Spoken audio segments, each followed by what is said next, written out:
It could be some time before the remains of South Africans killed in the Nigeria church building collapse are brought back home. The process of capturing the fingerprints has been complete, but government says there are cases where forensic evidence was compromised. So far, 18 post-mortems have been done. For more, I'm joined by Cabinet spokesperson Phumla Williams. Good evening, and thanks so much for coming in. Good evening. How much has red tape complicated this process?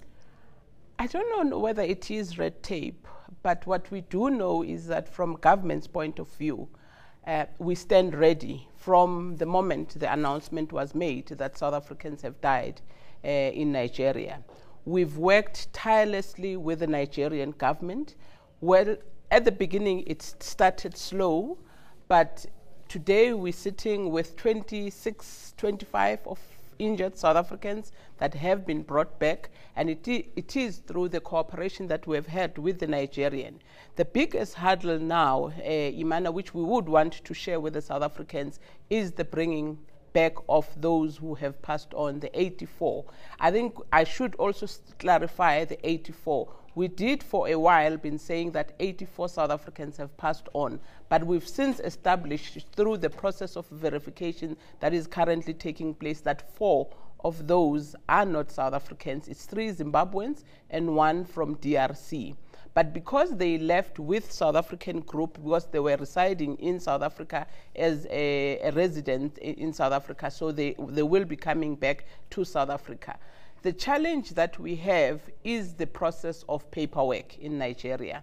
You will note the statement as we issued yesterday that out of the 84, the Nigerians have only processed 18 bodies. Those are the post-mortems. Those are the Is it possible that those post-mortems could be conducted on South African soil once the bodies are repatriated? Well, as we advise that in terms of the law, we cannot issue death certificates on the deaths that happened outside of our borders. What we were trying to do is to make sure that, to establish whether the Nigerians could allow us to beef up their team to be able to allow the process to move faster. Unfortunately, we didn't succeed. Did they say no? Was it a flat no? They are very clear. They are saying that in terms of their law, they will only operate with their practitioners who are registered through their laws to perform. But then more than 2 weeks on, then, if out of the 80, only 18 postmortems have been conducted, are we in for a really long wait before families of those who lost people might be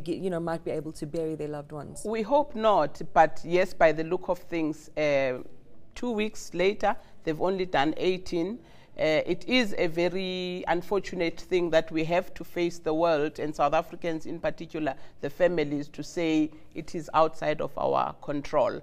We stand ready, the plane is ready to be dispatched to go and receive these bodies, but I don't think we have any control. The Nigerians are saying we are in charge. We can be the only ones who perform these postmortems. So it could take weeks, if not months. Yes, I think unfortunately that's where we stand, and it's not a nice thing to be telling families that we don't have a date. Before we get onto the actual repatriation process, let's just talk about your experience in Nigeria this last weekend, and perhaps in some ways preparing families for the eventuality that their loved ones do come home, that they have to be prepared for a shock in many ways.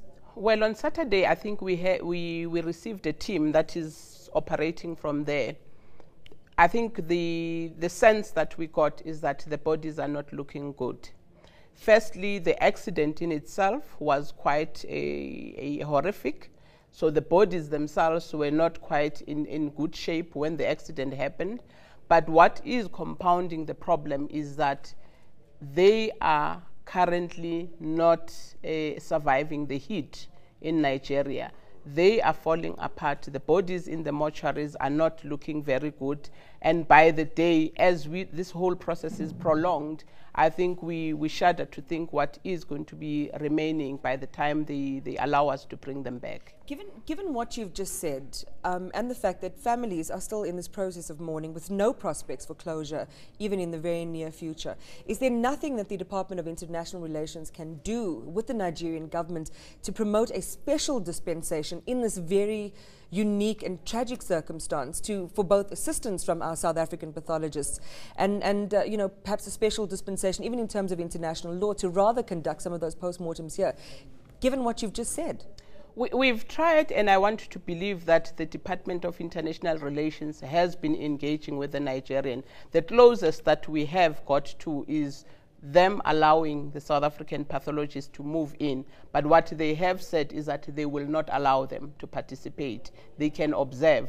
So currently the team that is in Nigeria, they only have observer status. That's the closest that we've been able to get the Nigerian to cooperate. But yes, that it's a sad thing, particularly for the families, because they are going through a very difficult time. And what is worse is that when these bodies come, we are actually at a point where we are now discouraging them from viewing these bodies. It must be, you know, politically a frustrating process for your department as well. Extremely frustrating, because we have to interact with these families. For instance, the whole of last week, our social workers have been engaging with these families just to prepare them. But I think we've moved closer now to saying to them, prepare not to even view the body when it finally comes, because of the condition in which these bodies are. We are already psyching these families to say, when that moment comes, we would appeal that you don't even view them. Two very quick things. A national day of mourning, will that be declared? And the repatriation, will it be an incremental process, or are you expecting that they will give approval and all those bodies, those remains, will be brought back at the same time? Yes, all of them will be brought back at the same time, including the 4 that are not necessarily South African.